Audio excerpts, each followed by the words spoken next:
Hi అండి, నమస్తే. Welcome back to Veni's kitchen. ఈరోజు వేణీస్ కిచెన్లో సేమియా పాయసాన్ని టేస్టీగా ఎలా ప్రిపేర్ చేసుకోవాలో చూపించబోతున్నానండి. మనం ఇంట్లో చేసుకునే చిన్న చిన్న అకేషన్లకి కానీ, పెళ్లి రోజు అవని, పుట్టినరోజు అవని, ఏదైనా సంతోషాలకు నోరు తీపి చేసుకోవాలనుకున్నప్పుడు మనం రెగ్యులర్గా సేమియా పాయసాన్ని చేసుకుంటుంటాం కదండి.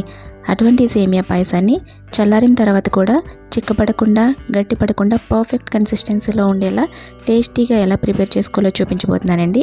ఈ సింపుల్ అండ్ టేస్టీ పాయసాన్ని ఎలా ప్రిపేర్ చేసుకోవాలో లేట్ చేయకుండా వీడియోని స్టార్ట్ చేసేద్దామా. ముందుగా ఒక పావు కప్పు సగ్గుబియ్యాన్ని తీసుకుని ఒకసారి శుభ్రంగా వాష్ చేసుకుని మరలా తిరిగి నీళ్లు పోసి పక్కన పెట్టుకోవాలి.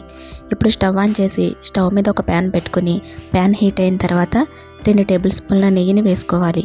నెయ్యి హీట్ అయిన తర్వాత 2 టేబుల్ స్పూన్ల జీడిపప్పు పలుకులు, అలాగే 1 టేబుల్ స్పూన్ కిస్మిస్లను వేసి డ్రై ఫ్రూట్స్ని దూరగా వేయించి తీసి పక్కన పెట్టుకోవాలి.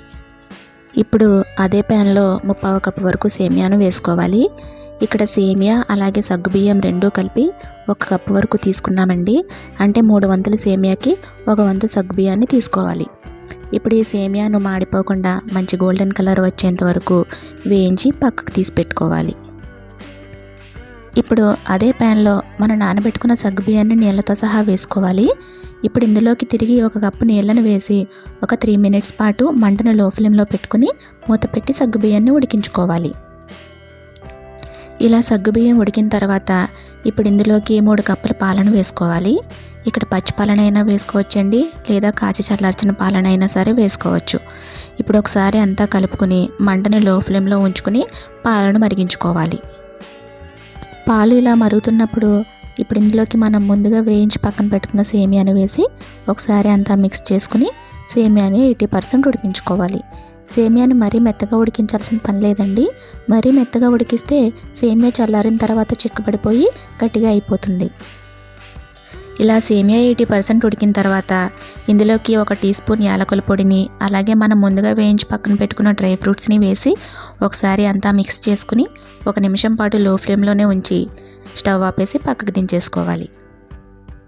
నెక్స్ట్ ఇందులోకి 1/4 కప్పు పంచదారను వేసి అంతా మిక్స్ చేసుకోవాలి. ఈ 1/4 కప్పు పంచదార స్వీట్నెస్ అనేది పర్ఫెక్ట్గా సరిపోతుందండి.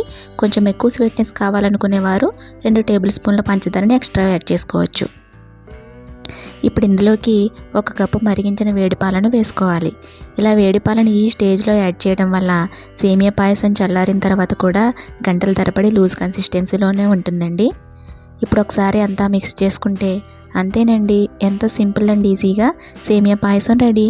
నేను చేసే ఈ కొలతలతో కనుక సేమియా పాయసాన్ని చేసినట్లయితే ఎంత ఎక్కువ క్వాంటిటీలో అయినా సరే చిక్కపడకుండా, గట్టిపడకుండా పర్ఫెక్ట్ కన్సిస్టెన్సీలో సేమ్ టైం సూపర్ టేస్టీగా సేమియా పాయసాన్ని ఎంజాయ్ చేయగలుగుతారు. ఈ రెసిపీని డెఫినెట్గా మీరు మీ ఇంట్లో ట్రై చేసి టేస్ట్ చేయండి. ఈ వీడియో కనుక మీకు నచ్చినట్లయితే ప్లీజ్ ఒక లైక్ చేయండి, షేర్ చేయండి, అలాగే నా ఛానల్ని సబ్స్క్రైబ్ చేసుకోండి. పక్కనే ఉన్న బెల్ ఐకాన్ని క్లిక్ చేయడం మర్చిపోకండి.